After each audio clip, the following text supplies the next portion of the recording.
ಬೆಂಗಳೂರು. ಆದಿ ಜಾಂಬವ ಜನ ಸಂಘ register AJS ಸಂಘಟನೆಯ ನೂತನ ರಾಜ್ಯ ಸಮಿತಿ ಕಚೇರಿ ಉದ್ಘಾಟನಾ ಸಮಾರಂಭ ಕೆಆರ್ಪುರಂನ ಬಿಬಿಎಂಪಿ ಕಚೇರಿ ಪಕ್ಕದಲ್ಲಿರುವ ಗಣೇಶ್ ಸಿಂಗ್ ಠಾಕೂರ್ ಕಟ್ಟಡದಲ್ಲಿ ನಡೆಯಿತು. ಕಚೇರಿಯ ಉದ್ಘಾಟನೆಯನ್ನು ಮಂಡೂರು ಗ್ರಾಮ ಪಂಚಾಯಿತಿ ಅಧ್ಯಕ್ಷರಾದ ತಿಮ್ಮರಾಜು ನೆರವೇರಿಸಿದರು. ಇದೇ ಸಂದರ್ಭದಲ್ಲಿ ಒಳಮೀಸಲಾತಿ ಮಾದಿಗರ ಜಾಗೃತಿ ಸಭೆ ನಡೆಯಿತು ಹಾಗೂ ನೂತನ ರಾಜ್ಯ ಸಮಿತಿಯ ಪದಾಧಿಕಾರಿಗಳ ಆಯ್ಕೆ ಮಾಡಲಾಯಿತು. ಗೌರವಾಧ್ಯಕ್ಷರಾಗಿ ಡಾ ಎಚ್ಎಂ ಸುಬ್ಬರಾಜು, ರಾಜ್ಯಾಧ್ಯಕ್ಷರಾಗಿ ಸಿ ಮುನಿಕೃಷ್ಣಯ್ಯ, ಕಾರ್ಯಾಧ್ಯಕ್ಷರಾಗಿ ಸಿಆರ್ ನಟರಾಜ್, ಹಿರಿಯ ಉಪಾಧ್ಯಕ್ಷರಾಗಿ ಮಾರತ್ಹಳ್ಳಿ ಬಿಎನ್ ಮಂಜುನಾಥ್, ಉಪಾಧ್ಯಕ್ಷರಾಗಿ ಸಾಹುಕಾರ್ ಶಂಕರಪ್ಪ, ನಟರು ವರದಿಗಾರರಾದ ರಾಮಾಂಜಿನಪ್ಪ ವೈ, ಪ್ರಧಾನ ಕಾರ್ಯದರ್ಶಿಯಾಗಿ ನರಸಿಂಹಯ್ಯ, ಕಾರ್ಯದರ್ಶಿಗಳಾಗಿ ಎಂ ಮೂರ್ತಿ ಕುಮಾರ್, ಬಸವರಾಜ್, ಸಂಘಟನಾ ಕಾರ್ಯದರ್ಶಿಯಾಗಿ ಬಿಎಂ ವೆಂಕಟೇಶ್ ಮೂರ್ತಿ, ಪ್ರಶಾಂತ್, ಜಂಟಿ ಕಾರ್ಯದರ್ಶಿ ಮುನಿರಾಜು, ರಾಜ್ಯ ಅಧ್ಯಕ್ಷರು ಸರ್ಕಾರಿ ನೌಕರರ ಸಂಘ ಹಾಗೂ ಖಜಾಂಚಿಗಳಾಗಿ ಸಿಎಂ ನಟರಾಜ್, ಸಹ ಕಾರ್ಯದರ್ಶಿ ರತನ್, ಜಯರಾಮ್, ಕಾರ್ಯಕಾರಿ ಸಮಿತಿ ಸದಸ್ಯರಾದ ರಾಜಣ್ಣ, ದಾಸಪ್ಪ ಆಯ್ಕೆಯಾಗಿದ್ದಾರೆ. ಕಲಾ ಮತ್ತು ಸಾಂಸ್ಕೃತಿಕ ವಿಭಾಗದ ರಾಜ್ಯಾಧ್ಯಕ್ಷರಾಗಿ ಲಕ್ಷ್ಮೀನಾರಾಯಣ್, ಯುವ ಘಟಕದ ಅಧ್ಯಕ್ಷರಾಗಿ ವೇಣುಗೋಪಾಲ್, ವೇಣುಮಾದರ್, ಬೆಂಗಳೂರು ನಗರ ಜಿಲ್ಲೆ ಕಾನೂನು ಘಟಕದ ಅಧ್ಯಕ್ಷರಾಗಿ ಕೆಎಂ ಮಂಜುನಾಥ್ ಆಯ್ಕೆ ಮಾಡಲಾಗಿದೆ. ಕಾರ್ಯಕ್ರಮದಲ್ಲಿ ಎಂ3 ಮೂಮೆಂಟ್ನ ಜೆಸಿ ಪ್ರಕಾಶ್, ಪೂರ್ವ ತಾಲೂಕು ಪದಾಧಿಕಾರಿಗಳಾದ ಶಶಿಕುಮಾರ್, ಪಟ್ಟದ್ರಪ್ಪ, ಮುನೇಂದ್ರ, ಚಂದ್ರಶೇಖರ್, ಹುಸ್ಕೂರು ಮಂಜುನಾಥ್, ನರಸಿಂಹ ದೊಡ್ಡಗುಬ್ಬಿ, ತಿಸಿಪಾಳ್ಯ ಮುನಿಸ್ವಾಮಿ, ಪ್ರಶಾಂತ್, ಶಿವಕುಮಾರ್ ಬಿಳಿಶಿವಾಲೆ, ಮುನಿರಾಜು ಮತ್ತಿತರರು ಭಾಗವಹಿಸಿದ್ದರು.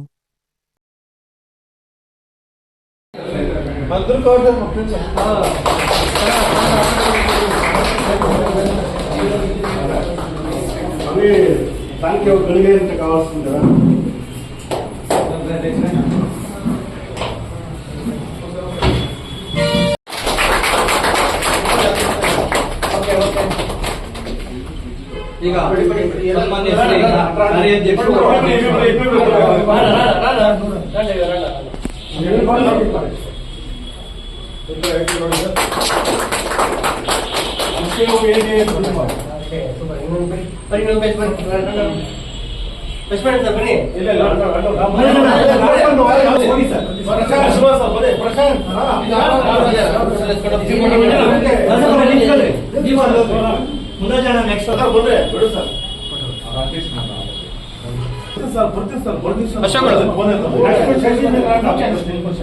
ನೆಕ್ಸ್ಟ್ ಶಶಿ ಆಯ್ತು ಆಯ್ತಾ ಬನ್ನಿ ಸರ್.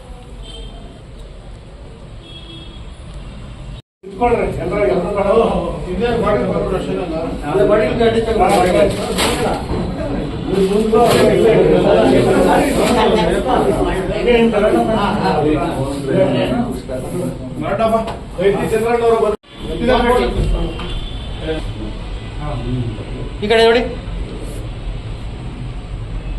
ಸ್ವಲ್ಪ ಸ್ವಲ್ಪ जय भीम जय भीम जय भीम जय भीम जय भीम जय भीम जय भीम जय जय जांबवा जय जय जांबवा जय जय जांबवा जय जांबवा जय जय जांबवा जय मादिगा जय जय मादिगा जय मादिगा जय जय मादिगा जय मादिगा जय जय मादिगा ಆಗಲೇ ನಿಂತಾನವೇ ಜಾತಿಯನ್ನು ಓದು ಬಿಡಲು ಲಕ್ಷ ಲಕ್ಷ ಜನರನ್ನ ಸ್ವಾಭಿಮಾನಿ ಸಮುದ್ರ ಜಾತಿಯನ್ನು ಓದು ಬಿಡಲು ಲಕ್ಷ ಲಕ್ಷ ಜನರನ್ನು ಕಟ್ಟಿರಿಯ ರಂಗಗಿರಿದ ಸ್ವಾಭಿಮಾನ ಸಮುದ್ರ ನಾಡ ನಡುವಿನಿಂದ ಸಿಡಿದ ನೋವಿನ ಕೂಗೆ ಆಕಾಶದ ಹಗಲಕ್ಕೂ ನಿಂತ ಹಾಲವೇ ಆಕಾಶದ ಹಗಲಕ್ಕೂ ನಿಂತ ಹಾಲವೇ ಆಕಾಶದ ಹಗಲಕ್ಕೂ ನಿಂತ ಹಾಲವೇ. ಧನ್ಯವಾದಗಳು. ಈಗ ಕಾರ್ಯಕ್ರಮ ಪ್ರಾರಂಭವಾಗಲಿದೆ. ಒಳ ಮೀಸಲಾತಿಯನ್ನು ಸಮಾಜ ಅಂದ್ರೆ ಜಾತಿ ಅಂದ್ರೆ ಮಾದಿಗರಂದ್ರೆ ತುಂಬಾ ಆಕ್ಟಿವ್ ಆಗಿರುವಂತವರು, ಸದಾ ಆಕ್ಟಿವ್ ಆಗಿರ್ತಾರೆ ಅವರು. ನಾನು ಕೈಗೊಳ್ತಾ ಇರ್ತೀನಿ. ಕುಮಾರಸ್ವಾಮಿ ಅವರಿಗೆ ಅವಕಾಶ ಇತ್ತು, ಮತ್ತೆ ಈಗ ಸಿದ್ದರಾಮಯ್ಯನ ತಲೆ ಮೇಲೆ ಐತೆ. ಅದು ಆತನಿಗೆ 2 ಬಾರಿ ಈ ಸಮಾಜಕ್ಕೆ ನ್ಯಾಯ ಕೊಡುವಂತ ಅವಕಾಶಗಳು ಬಂದಿತ್ತು. ಯಾಕೆ ಮಾಡ್ತಾ ಇಲ್ಲ ಅಂದ್ರೆ ಸಾಮಾನ್ಯವಾಗಿ ಎಲ್ಲರಿಗೂ ಬಂದಿದೆ, ಅವ್ರು ಯಾಕೆ ಮಾಡ್ತಾ ಇಲ್ಲ ಅಂತ. ನಮ್ಮದೇ ಸಮುದಾಯ ನಾವು ಬ್ರದರ್ಸ್ ಅಂತ ಏನಂತ ಇದ್ದು ಅವರೇ ಕಾಲೇ ನಿಂತ ಇದ್ದಾರೆ. ಒಂದು ಸಂಪುಟದಲ್ಲಿ ಪ್ರಬಲವಾಗಿ ಇರುವಂತಹ ಮಿನಿಸ್ಟರ್ಗಳು ಅವರೇ ಎಲ್ಲ ಒಂದು ಕಡೆ ಕಾಲೇ ನಿಂತ ಇದ್ದಾರೆ. ಆ ಕಾರಣಕ್ಕೆ ಇದು ಇನ್ನೂ ಕುಸಿತ ಆಗ್ತಾ ಇದೆ. ನಮ್ಮ ಕೆಲಸ ನಾವು ಮಾಡೋಣ. ಈಗೇನು ಅವರು 2 ತಿಂಗಳೊಳಗಡೆ ಸಭೆ ಮಾಡ್ತೀವಿ, ಮನೆ ಮನೆಗೆ ಬರ್ತೀವಿ ಅಂದಾಗ ನಾವು ಏನು ಈ ಭಾಗದಲ್ಲಿ ಇದ್ದೀವಿ, ನಾವು ವಾದಿಗಳು, ಸಂಘಟನೆ ಮುಖಂಡರು, ಕಾರ್ಯಕರ್ತರು, ವಿದ್ಯಾವಂತರು ಎಲ್ಲರೂ ಕೂಡ ಅವರು ಆಯಾ ಊರಿಗೆ ಬಂದಾಗ ಆಯಾ ಊರಿನಲ್ಲಿ ನಾವೇ ನಿಂತ್ಕೊಂಡು ಅಧಿಕಾರಿಗಳ ಜೊತೆಯಲ್ಲಿ ಮನೆ ಮನೆಗೆ ಕರ್ಕೊಂಡು ಹೋಗಿ ಅವ್ರಿಗೆ, ಯಾಕಂದ್ರೆ ನಮಗೆ ಎಷ್ಟೋ ಜನಕ್ಕೆ ಈ ಒಳಗಿಸಲಾತಿ ಅಂದ್ರೆ ಗೊತ್ತಿಲ್ಲ. ಸದಾಶಿವ ಆಯೋಗ ಬಿಟ್ಟುಬಿಟ್ರಿ, ಎಲ್ಲೋ ಒಂದು ಕಡೆ ತಳ್ಳಿಬಿಟ್ಟು ಅವ್ರ ಹೆಸರೇ ಬರ್ತಾ ಇಲ್ಲ. ಈಗ ಜಸ್ಟಿಸ್ ನಾಗಮೋಹನ್ ದಾಸ್ ಅಂತ ಮುಂದೆ ಇಟ್ಟಿದ್ರು. ಸದಾಶಿವ ವರದಿ ಹೋರಾಟ ಎಲ್ಲ ಬಿದ್ದೋಯ್ತದು. ಏನೇ ಆಗಲಿ ನಮಗೆ ನ್ಯಾಯ ಸಿಗಲಿ, ನ್ಯಾಯ ಕೊಡುವಂಥವ್ರು ಆಗಬೇಕು. ಬನ್ನಿ ಸರ್.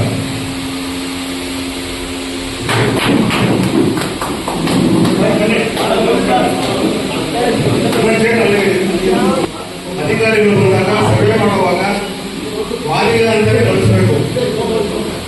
ನಮ್ಮವರಿಗೆ ಇಲ್ಲಿಗೆ ಮುಗಿಯುವುದಿಲ್ಲ. ಇದು ಆ ವಿಚಾರದಲ್ಲಿ ನಿಮಗೆಲ್ಲ ನಾನು ಆಲ್ರೆಡಿ ಹೇಳ್ಬಿಟ್ಟಿದ್ದೀನಿ. ಒಳಗಿಸಲಾಗಿ ಗಾಳಿಗಾಗಿ ಮಾತಿನ ಜಾಗೃತಿ ಸಭೆ. ಸೊ ಈ ಸಭೆ ಇದು ಪ್ರಾರಂಭ ಆಗಿದೆ. ನಾನು ಪೂರ್ತಿ ಎಷ್ಟು ಸಾಧ್ಯ ಆಗುತ್ತೋ ಅಷ್ಟು ಕಡೆ ನಾವು ಇದೇ ಸಭೆಗಳನ್ನು ಮಾಡ್ತೀವಿ. ಆ ಸಭೆಗಳಿಗೆ ಎಲ್ಲರೂ ಕೂಡ ಇದೇ ರೀತಿ ಸಹಕಾರ ಕೊಡಬೇಕು. ಆಮೇಲೆ ಆ ಭಾಗದಲ್ಲಿರುವಂಥ ನಮ್ಮ ಮುಖಂಡರನ್ನ, ವಿದ್ಯಾರ್ಥಿಗಳನ್ನ ಉಳಿಸಬೇಕು. ಈ ಒಂದು ಕಾರ್ಯಕ್ರಮದಲ್ಲಿ ಅವರು ಪಾಲ್ಗೊಳ್ಳಿಕೆ ಇರಬೇಕಾಗುತ್ತೆ. ಹಾಗಾಗಿ ಆ ರೀತಿ ನಮಗೆ ಹೇಳ್ತಾ ನಾನು ವಂದಿಸ್ತಾ ಇದ್ದೀನಿ. ಇದೀಗ ಸುಮಾರು ಮುಖಂಡರಿದ್ದಾರೆ. JC ಪ್ರಕಾಶ್ ಸರ್ ಅವರು ಈ ವಿಚಾರ ಬಗ್ಗೆ ತುಂಬಾ ಕೂಲಂಕಷವಾಗಿ ನಮ್ಮ ಜೊತೆಯಲ್ಲಿ ಅವರ ವಿಚಾರಗಳನ್ನು ಹಂಚಿಕೊಳ್ತಾರೆ. ನಾನು ಮಾತನ್ನು ಮುಗಿಸ್ತಾ ಇದ್ದೀನಿ. ಇಲ್ಲಿವರೆಗೂ ಮಾಹಿತಿಯನ್ನು ಕೊಟ್ಟಂತ ನಮ್ಮ ಅಧ್ಯಕ್ಷರಿಗೆ ಧನ್ಯವಾದಗಳು. ಈಗ JC ಪ್ರಕಾಶ್ ಸರ್ಗೆ ಮೊನ್ನೆ ನಮ್ಮ ಅಧ್ಯಕ್ಷರು ಇನ್ವೈಟ್ ಮಾಡಿದ್ರು. ಆದ್ರೆ ಕಾರ್ಯಕ್ರಮ ಬಂದಿದ್ದಾರೆ, ಸ್ವಲ್ಪ ತಡವಾಗಿ ಬಂದಿದ್ದಾರೆ, ಕಾರಣ ನಮಗೆ ಗೊತ್ತಿಲ್ಲ. ಆದ್ರೂ ಅವರಿಗೆ ನಮ್ಮ ಮತ್ತು ನಿಮ್ಮೆಲ್ಲರ ಪರವಾಗಿ ಸ್ವಾಗತವನ್ನು ಬಯಸ್ತಾ ಇದ್ದೀನಿ. ಈಗ ನಮ್ಮ ಸಂಘದ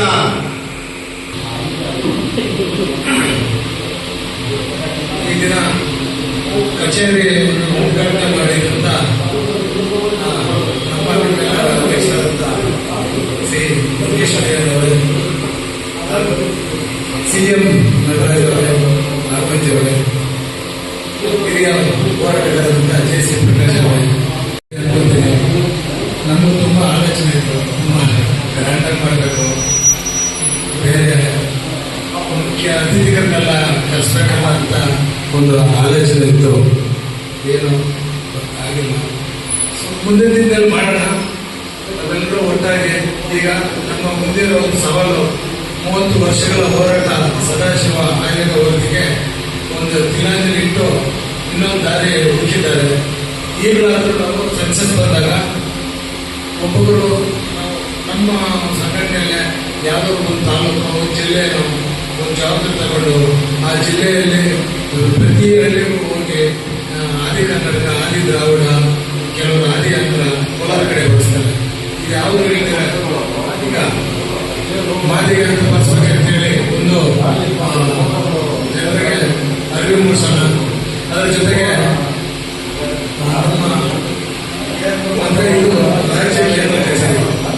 ಈ ಕಚೇರಿಯಲ್ಲಿ ಏನೋ ಜಿಲ್ಲಾ, ತಾಲೂಕು, ಬೇರೆ ಬೇರೆ ವಿಭಾಗಗಳಲ್ಲಿ ನಾವು ಅಧ್ಯಕ್ಷ ಆಯ್ಕೆ ಮಾಡ್ತೀವಿ. ಕಲಾ ಸಂಘ, ನೌಕರ ಸಂಘ, ಇವರೆಲ್ಲ ಸ್ವಲ್ಪ ಮೆಂಬರ್ಶಿಪ್ ಅನ್ನು ಸದಸ್ಯತ್ವವನ್ನು ಹೆಚ್ಚಾಗಿ ಮಾಡಿ ಒಂದು ಸಂಘಕ್ಕೆ ಒಂದು ಆದಾಯ ಬಗ್ಗೆ ಯೋಚನೆ ಮಾಡಬೇಕಾಗಿದೆ. ಮತ್ತು ನಾವೆಲ್ಲರೂ ಒಟ್ಟಾಗಿ ಈ ಬಾರಿ ಏನು ಸೆನ್ಸಸ್ ಬಂದಾಗ ನಾವೆಲ್ಲರೂ ಮಾದಿಗ ಅಂತ ಪಕ್ಷದಲ್ಲಿ ಮುಂಚೆನಲ್ಲಿರಬೇಕು. ಇದೊಂದೇ ಕಡೆ ಒಂದು ಪ್ರಯತ್ನ. ಅದಿಲ್ಲ ಅಂದ್ರೆ ಮತ್ತೆ ಮುಗೀತಷ್ಟೇ. ಈಗಾಗಲೇ ನಮ್ದು 6% ಇದೆ. ಒಂದು ವೇಳೆ ಸುಮಾರು ಜನ ಕಾಯ್ತಾ ಇದ್ದಾರೆ, ಇವ್ರದ್ದು 6 ಬರಲ್ಲ, 5 ಅಥವಾ 4 ಬರ್ಬೋದಂತ. ಒಂದು ವೇಳೆ ಏನಾದರೂ ನಮಗೆ ಪರ್ಸೆಂಟೇಜ್ ಕಡಿಮೆ ಬಂದ್ರೆ ತುಂಬಾ ನಮ್ಮ ಸಮಾಜಕ್ಕೆ ನಾವು ಬಹುಸಂಖ್ಯರಾಗಿದ್ದೀವಿ. ನಗರ ಪ್ರದೇಶದಲ್ಲಿ ಸುಮಾರು ಜನ ಜಾತಿ ಹೆಸರು ಹೇಳ್ಕೊಡಲ್ಲ. ಅಂತ ಕಡೆ ನಮ್ಗೆ ಗೊತ್ತಿರೋರು ಇರ್ತಾರೆ, ನಮ್ಗೆ ಯಾರ್ಯಾರು ಕಾಂಟ್ಯಾಕ್ಟ್ ಅದನ್ನೆಲ್ಲ ಸಕ್ಸಸ್ ಅಲ್ಲಿ ಮಾತ್ರ ಮಾರಿಗೆ ಅನ್ಬೋದ್ಬಿಡಿ. ಈಚೆ ಬಂದ್ಬಿಟ್ಟು ಏನನ್ನ ಹೇಳ್ಕೊಳ್ಳಿ ಅಂತೇಳಿ ನಾವು ಮೇಲಾದಷ್ಟು ಹೇಳೋಣ ಅಂತೇಳಿ ಮತ್ತೆ ದಯವಿಟ್ಟು ತಮ್ಮಲ್ಲಿ ನಾನು ಕ್ಷಮಿಸುತ್ತೇನೆ. ನಾವು ಇನ್ನೊಂದ್ಸರಿ ತಾಲೂಕು ಮಟ್ಟದಲ್ಲಿ ದೊಡ್ಡ ಕಾರ್ಯಕ್ರಮ ಮಾಡೋಣ, ದೊಡ್ಡದಾಗಿ ವಿಜೃಂಭಣೆ ಒಂದು ಸಮಾವೇಶ ಮಾಡೋಣ. ಅದೊಂದು ಆಲೋಚನೆ ನನ್ನ ಮನಸ್ಸಲ್ಲಿದೆ, ಮಾಡೋಣ ಅಂತೇಳಿ ನನಗೆ ನಾವೆಲ್ಲರೂ ಅಪ್ಪಣೆ ಕೊಟ್ಟರೆ ದೇವನಹಳ್ಳಿಯಲ್ಲಿ ನಮ್ಮ ಮಾಜಿ ಕೇಂದ್ರ ಮಂತ್ರಿಗಳು ಇವತ್ತು ಏನು ಒಳ ಮೀಸಲಾತಿ ಹೋರಾಟವನ್ನ 35 ವರ್ಷಗಳ ಕಾಲ ಈ ಒಂದು ಹೋರಾಟವನ್ನು ಮಾಡ್ಕೊಂಡು ಬಂದಿರುವಂತದ್ದು. ವಿಚಾರ ಏನಂತಂದ್ರೆ, ಸಾಂಸ್ಕೃತಿಕವಾಗಿ ಮತ್ತು ಸಮಾನತೆಯನ್ನ ನಾವು ಕಳ್ಕೊಂಡಿರುವಂತಹ ಸಂದರ್ಭದಲ್ಲಿ 35 ವರ್ಷಗಳ ಕಾಲ ಸತತವಾಗಿ ಹೋರಾಟ ಮಾಡ್ಕೊಂಡು ಬಂದಿರೋ ಪ್ರತಿಫಲವಾಗಿ ಸದಾಶಿವ ಆಯೋಗ ಬಂತು. ಸದಾಶಿವ ಆಯೋಗದ ನಂತರ ಈಗ ರಾಮಮೋಹನ್ ದಾಸ್ ವರದಿಯನ್ನ ಸರ್ಕಾರವನ್ನು ಕೇಳ್ತಾ ಇದೆ. ಕಾರಣ ಇಷ್ಟೇ, ಆಗಸ್ಟ್ 1, 2024 ಸುಪ್ರೀಂ ಕೋರ್ಟ್ ಅಲ್ಲಿ ಏನು 7 ಸದಸ್ಯರ ಪೀಠ ಒಂದು ತೀರ್ಮಾನವನ್ನು ಕೊಟ್ಟಿದೆ. ಏನು ತೀರ್ಮಾನಪ್ಪ ಅಂತಂದ್ರೆ, ಒಳ ಮೀಸಲಾತಿಯನ್ನ ಕೊಡುವುದಕ್ಕೆ ರಾಜ್ಯ ಸರ್ಕಾರಗಳಿಗೆ ಬಿಟ್ಟಂತ ವಿಚಾರ ಅಂತ ಹೇಳಿದ್ರು. ಕಾರಣ ಏನಂತಂದ್ರೆ, ಆಯಾ ರಾಜ್ಯಗಳಿಗೆ ಸಂಬಂಧಪಟ್ಟಂತೆ ಏನೆಲ್ಲ ಅಭಿವೃದ್ಧಿ ಹೊಂದಿದೆ ಈ ಒಂದು ಎಸ್ಸಿ ಸಮುದಾಯದಲ್ಲಿರುವಂತಹ ಎಲ್ಲ ಎಸ್ಸಿ ಪಟ್ಟಿರುವಂತಹ 101 ಜಾತಿಗಳು ಸಹ ಇದೆಲ್ಲ ಶೈಕ್ಷಣಿಕವಾಗಿ ಮತ್ತು ಸಾಮಾಜಿಕವಾಗಿ ಮತ್ತು ಅಭಿವೃದ್ಧಿ ಹೊಂದಿದೆ ಅನ್ನೋದು ನೋಡಿಕೊಂಡು ಆ ಮೀಸಲಾತಿ ಅನುಗುಣವಾಗಿ ಕೊಡಬೇಕು ಮತ್ತೆ ಪರ್ಸೆಂಟೇಜ್ ಹಾಕಬೇಕು ಅನ್ನೋ ದೃಷ್ಟಿಯಲ್ಲಿ ಈ ಒಂದು ಆದೇಶವನ್ನು ಮಾಡಿರುವಂತದ್ದು. ಹಾಗಾಗಿ ಈಗಾಗಲೇ ಆಂಧ್ರದಲ್ಲಿ ಒಂದು ಒಳ ಮೀಸಲಾತಿ ಜಾರಿಗೆ ಆಗಿದೆ, ಮತ್ತೆ ಹರಿಯಾಣದಲ್ಲಿ ಆಗಿದೆ, ಈಗ ಪಂಜಾಬ್ ಕೂಡ ಮಾಡೋದಾಗ್ತಾ ಇದೆ. ಕಾರಣ ಇಷ್ಟೇ, ಎಲ್ಲಿ ನಾವು ಡೆವಲಪ್ಮೆಂಟ್ ಆಗಿರ್ತೀವೋ ಡೆವಲಪ್ಮೆಂಟ್ ಆಗೋದಕ್ಕೆ ಏನೆಲ್ಲ ನಾವು ಪೂರಕವಾಗಿ ಒಂದು ಡಾಕ್ಯುಮೆಂಟ್ ಅನ್ನ ಕೊಡಬೇಕಾಗುತ್ತೆ. ನಾವು ಯಾವ ಜಾತಿ ಯಾವ ಧರ್ಮ ಅನ್ನೋದನ್ನ ಮುಂಚೆ ಮಾಡಬೇಕಾಗುತ್ತೆ. ಈ ಒಂದು ಜಾತಿ ವಿಚಾರ ಬಂದಾಗ ಮತ್ತೆ ಸೆನ್ಸಸ್ ಬರ್ತಾರೆ ಅವರು ಜಾತಿ ಗಣತಿ ಬಂದಾಗ ನಾವು ಸಾದೃಷ್ಟವಾಗಿ ಎಸ್ಸಿ ಅಂತ ಹೇಳ್ತೀವಿ ಅಷ್ಟೇ. ಎಸ್ಸಿಯಲ್ಲಿ 101 ಜಾತಿ ಇದೆ. 101 ಜಾತಿ ಅಂತಂದಾಗ ಆ ಜಾತಿಗೆ ಪೂರಕವಾಗಿ ನಮ್ಮ ಸ್ವಂತ ಜಾತಿ ಯಾವ್ದಪ್ಪ ಅನ್ನೋದನ್ನ ನಾವು ಹೇಳ್ಬೇಕಾಗುತ್ತೆ. ಈಗ ನಮ್ಮನೆ ಇಂಥ ಮನೆ ಇಂಥ ಮನೆ ಅಂತ ಹೇಳಿದಾಗ ಅದಕ್ಕೊಂದು ಕನ್ನಡದ ಮಾರ್ಗವನ್ನು ತೋರಿಸುತ್ತೆ. ಆದರೆ 101 ಜಾತಿಯಲ್ಲಿ ಎಸ್ಸಿ ಅಂತಂದ್ರೆ ಯಾವುದಕ್ಕೂ ಕೊಡಕ್ಕಾಗಲ್ಲ. ಹಾಗಾಗಿ ನಾವು 101 ಜಾತಿಯಲ್ಲಿ ಅಧಿಕವಾಗಿ ಬಹು ಸಂಖ್ಯಾತರಿದ್ದೀವಿ. ಪರಿಶಿಷ್ಟ ಜಾತಿ ಮಾದಿಗ ಅಂತ ನೀವೆಲ್ಲರೂ ಮೆನ್ಷನ್ ಮಾಡಬೇಕು. ಮತ್ತೆ ನಿಮ್ಮೂರಿಗೆ ಬಂದಾಗ ಈ ಸೆನ್ಸಸ್ ಬಂದಾಗ ನಾವೆಲ್ಲ ಜೊತೆಲಿ ಇದ್ಕೊಂಡು ಪ್ರತಿಯೊಬ್ಬರು ಸಹ ಪ್ರತಿಯೊಂದು ಮನೆಗೆ ಭೇಟಿ ಕೊಟ್ಟಾಗ ಅಲ್ಲಿ ಏನು ಅವರು ಮಾಹಿತಿ ಕೊಡ್ತಾರೆ, ಅವ್ರಿಗೆ ತಿಳುವಳಿಕೆ ಹೇಳಿ ನಾವು ಅಲ್ಲಿ ನಮ್ಮ ಸಮುದಾಯ ಇರುವಂತಹ ಪ್ರತಿಯೊಂದು ಮನೆಯಲ್ಲೂ ಕೂಡ ಮಾದಿಗ ಅಂತಲೇ ಬಳಸಬೇಕಾಗಿದೆ. ಮಾದಿಗ ಅಂತ ಬಳಸಿದಾಗ ನಮ್ಮ ಪಾಪ್ಯುಲೇಷನ್ ರೈಸ್ ಆದಾಗ ಪರ್ಸೆಂಟೇಜ್ ಕೂಡ ರೈಸ್ ಆಗೋದು. ಯಾವುದೇ ಕಾರಣಕ್ಕೂ ಹಿಂಪಡೆಯುವಂತ ಸಂದರ್ಭ ಇಲ್ಲ. ಪರ್ಸೆಂಟೇಜ್ ಮೇಲೆ ನಾವು ಡಿಪೆಂಡ್ ಮಾಡ್ತೀವಿ, ಮಾಡಿದ್ಮೇಲೆ ಮಾಡ್ತೀವಿ ಅಂತ ಸರ್ಕಾರ ಒಪ್ಕೊಂಡಿದೆ. ಹಾಗಾಗಿ ನಮಗೆ ಏನು 6%, 7% ಅಂತ ಹೇಳ್ತೀವಿ. ಅದಾದ ನಂತರ ನಮಗೆ ಜನಸಂಖ್ಯೆ ಹೆಚ್ಚು ಬಂದಾಗ 7% ಬರ್ಬೋದು, ಇಲ್ಲ 8% ಬರ್ಬೋದು. ಜಾತಿ ಗಣತೆ ಈಗ ಮುಖ್ಯವಾದದ್ದು. ಹಾಗಾಗಿ ತಾವೆಲ್ಲರೂ ಜಾತಿ ಗಣತಿ ಬಂದಾಗ ತಾವೆಲ್ಲ ಸಹಕರಿಸಬೇಕು. ಮತ್ತೆ ಒಂದು ಆ ಸಮಯದಲ್ಲಿ ಒಂದು 15 ದಿವಸ 20 ದಿವಸ ಮಾಡಬಹುದು ಜಾತಿ ಗಣತೆ. ಆ ಒಂದು 15 ದಿವಸ 20 ದಿವಸ ನಾವು ಜಾತಿಗಾಗಿ ಮೀಸಲಿಡೋಣ. ಈ ಒಂದು ಸಂದರ್ಭದಲ್ಲಿ ನಾವು ಈ ಒಂದು ಮಾತಾಡಕ್ಕೆ ಇಷ್ಟಪಡ್ತೀನಿ. ನಾವು ಏನಾದ್ರು ಜಾತಿ ಗಣತೆಯಲ್ಲಿ ಹೆಚ್ಚಿನ ಸಂಖ್ಯೆ ಬಂದಾಗ ಇಡೀ ಸಮುದಾಯ ಡೆವಲಪ್ಮೆಂಟ್ ಆಗ್ತೈತೆ. ಅಭಿವೃದ್ಧಿ ಹೊಂದಾಗ ನಮ್ಮ ಮಕ್ಕಳು ಎಜುಕೇಶನ್ ಆಗಿರ್ಬೋದು, ಉದ್ಯೋಗದಲ್ಲಾಗಿರ್ಬೋದು, ಸಾಮಾಜಿಕವಾಗಿರ್ಬೋದು, ಆರ್ಥಿಕವಾಗಿ ಆಗಿರ್ಬೋದು, ಪ್ರತಿಯೊಂದು ರಾಜಕೀಯವಾಗಿ ಸಹ ಅವರು ಒಂದು ಹೆಜ್ಜೆ ಮುಂದೆ ಹೋಗೋದಾಗುತ್ತೆ. ಇದು ತಲತಲಾಂತರವಾಗಿ ಅಭಿವೃದ್ಧಿ ಒಂದು ಸಾಕಾರ ಆಗುತ್ತೆ. ಹಾಗಾಗಿ ಎಲ್ಲರೂ ಮಾದಿಗಂತ ಪಕ್ಷದಲ್ಲಿ ನೀವೆಲ್ಲ ಸಾಕಾರ ಮಾಡಬೇಕಂತ ಈ ಒಂದು ಸಂದರ್ಭದಲ್ಲಿ ಹೇಳ್ತಾ, ಈಗೇನು ರಾಜ್ಯ ಅಧ್ಯಕ್ಷರಾಗಿ ಕಲಾ ಸಂಘದಿಂದ ಸಾಂಸ್ಕೃತಿಕ ಮತ್ತು ಕಲಾ ಸಂಘದಿಂದ ಲಕ್ಷ್ಮೀನಾರಾಯಣ ಸರ್ ಅವರಾಗಿದ್ದಾರೆ. ಮತ್ತು ಯುವ ಸಂಘಟನೆಯಿಂದ ವೇಣುಗೋಪಾಲ್ ಅವರಾಗಿದ್ದಾರೆ. ಮತ್ತು ಸರ್ಕಾರಿ ನೌಕರ ಸಂಘದಿಂದ ಸಿಎಂ ನಟರಾಜರಾಗಿದ್ದಾರೆ. ಇವರಿಗೆಲ್ಲರಿಗೂ ಸಹ ನನ್ನ ವೈಯಕ್ತಿಕವಾಗಿ ಮತ್ತು ಸಂಘಟನೆ ಪರವಾಗಿ ತುಂಬ ಹೃದಯದ ಧನ್ಯವಾದಗಳನ್ನ ಹೇಳ್ತಾ ಇದ್ದೀನಿ. ಮತ್ತು ಈ ಒಂದು ಜವಾಬ್ದಾರಿ ಕೊಟ್ಟಾದ ಮೇಲೆ ನಿಮ್ಮ ಜವಾಬ್ದಾರಿಯನ್ನು ರಾಜ್ಯಾದ್ಯಂತ ತಾವು ವಿಸ್ತರಣೆ ಮಾಡ್ಕೊಂಡು ಹೋಗ್ಬೇಕು ಮತ್ತು ಸಂಘಟನೆಯನ್ನು ಬೆಳೆಸುವಂತ ಕೆಲಸ ಆಗ್ಬೇಕಾಗಿದೆ. ಹಾಗಾಗಿ ನಾವೆಲ್ಲ ಸಹಕಾರ ಮಾಡಬೇಕು. ನಿಮ್ಮ ಪರಿಮಿತಿಯಲ್ಲಿ ಏನೆಲ್ಲ ಸಾಧ್ಯವಾಗುತ್ತೆ ಅದೆಲ್ಲ ಮಾಡಬೇಕಂತ ಈ ಒಂದು ಸಂದರ್ಭದಲ್ಲಿ ಹೇಳ್ತಾ ನಾನು 2 ಮಾತನ್ನು ಮುಗಿಸ್ತಾ ಇದ್ದೀನಿ. ದಯವಿಟ್ಟು ಎಲ್ಲರೂ ಧನ್ಯವಾದಗಳು. ಸಮಿತಿಯ ಹಿರಿಯ ಉಪಾಧ್ಯಕ್ಷರು ಮಂಜುನಾಥ್ ಅವರು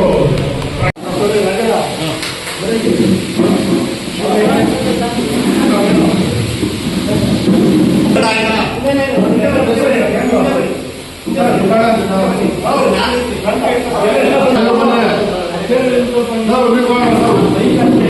ಈ ಒಂದು ಏನು ನಮ್ಮ ಆದಿಜಾಂಬವ ಜನಸಂಘದ ವತಿಯಿಂದ ರಾಜ್ಯ ಸಮಿತಿ ಕಚೇರಿ ಕೇಂದ್ರ ಕಚೇರಿ ಉದ್ಘಾಟನೆ ಅಂಗವಾಗಿ ನಾವಿವತ್ತು ಏನು ಸೇರಿದೀವೋ ಬಹಳ ಅದರಲ್ಲೂ ವಿಶೇಷವಾಗಿ ನಮ್ಮ ಏನು ಒಂದು ಈ ಸಂಘದ ರಾಜ್ಯಾಧ್ಯಕ್ಷರು ಆದಿಜಾಂಬವ ಜನಸಂಘದ ರಾಜ್ಯಾಧ್ಯಕ್ಷರು ಆದಂತಹ ಶ್ರೀ ಮುನ್ಕೃಷ್ಣ ಸರ್ ಹಿರಿಯರು, ಅದೇ ರೀತಿ ಉಪಾಧ್ಯಕ್ಷರು, ಹಿರಿಯ ಉಪಾಧ್ಯಕ್ಷರು ಆದಂತಹ ಶ್ರೀ ನಮ್ಮ ಮೊಜ್ಜಣ್ಣವರು ಹಾಗೂ ಮತ್ತೊಬ್ಬರು ಪ್ರಗತಿಪುರ ಚಿತ್ರಕರು, ನಮ್ಮ ಸಮುದಾಯದ ನಾಯಕರು, ನಮ್ಮ ಜಯಸಿ ಪ್ರಕಾಶ್ ಸರ್ ಅವರು ಹಾಗೂ ಎಲ್ಲ ನಮ್ಮ ಸಮುದಾಯದ ಬಂಧುಗಳು ಈ ಸಂದರ್ಭದಲ್ಲಿ ಉಪಸ್ಥಿತರಿರುವುದು ಬಹಳ ಸಂತೋಷದ ವಿಚಾರ.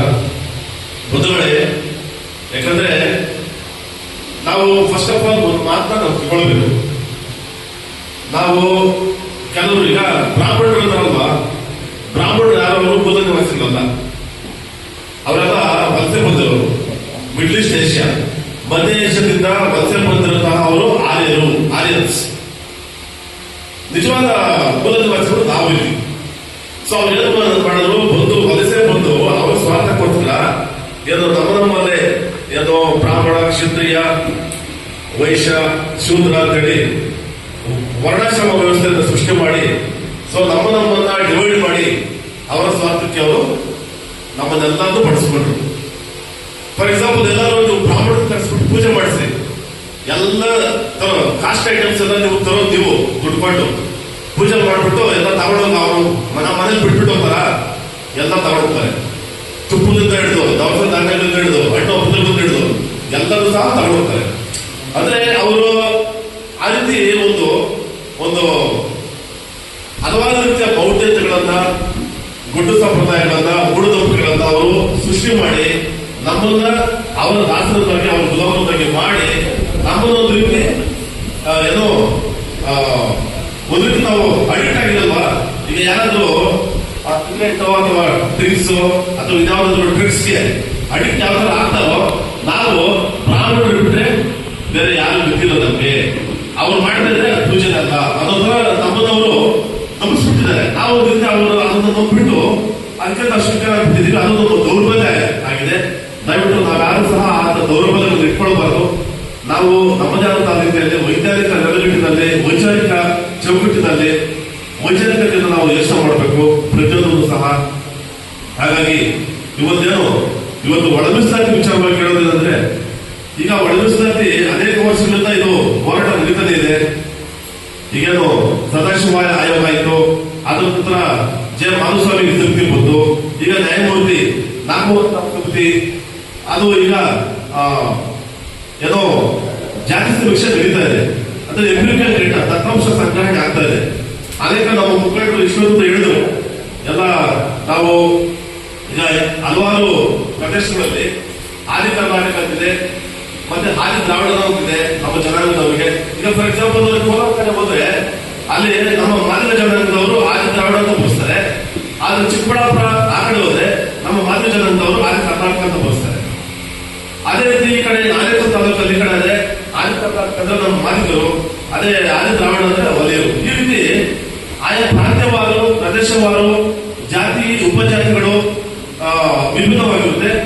ಈಗ ಹಾಗಾಗಿ ನಾವು ನಮ್ಮ ಜಾತಿ ಪ್ರಮುಖವಾದ ಜಾತಿ ಪರಿಶಿಷ್ಟ ಜಾತಿ ಅಂತ ಇರುತ್ತೆ. ಅದರಲ್ಲಿ ಉಪಜಾತಿ ಆದಿ ಕರ್ನಾಟಕ ಅಂತಿದ್ರು, ಆದ್ರೆ ನಿಜವಾದ ಜಾತಿ ಯಾವ್ದು ಅಂತ ಹೇಳಿ ಮಾನವ ಜಾತಿ ಅಂತ ನಾವೆಲ್ಲ ಬರೆಸಬೇಕೀಗ ಸಮೀಕ್ಷೆಯಲ್ಲಿ.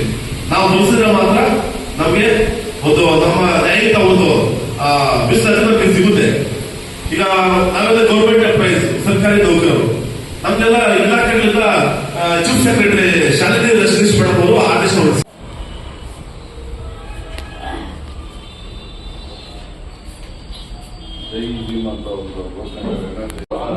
ಜೈ ಜಾಂಬವ, ಜೈ ಜಾಂಬವ, ಜೈ ಜಾಂಬವ, ಜೈ ಜಾಂಬವ, ಜೈ ಮಾದಿಗ, ಜೈ ಮಾದಿಗ, ಜೈ ಮಾದಿಗ, ಜೈ ಮಾದಿಗ, ಜೈ ಮಾದಿಗ, ಜೈ ಮಾದಿಗ, ಜೈ ಭೀಮ್, ಜೈ ಜೈ ಮಾದಿಗ, ಜೈ ಭೀಮ್, ಜೈ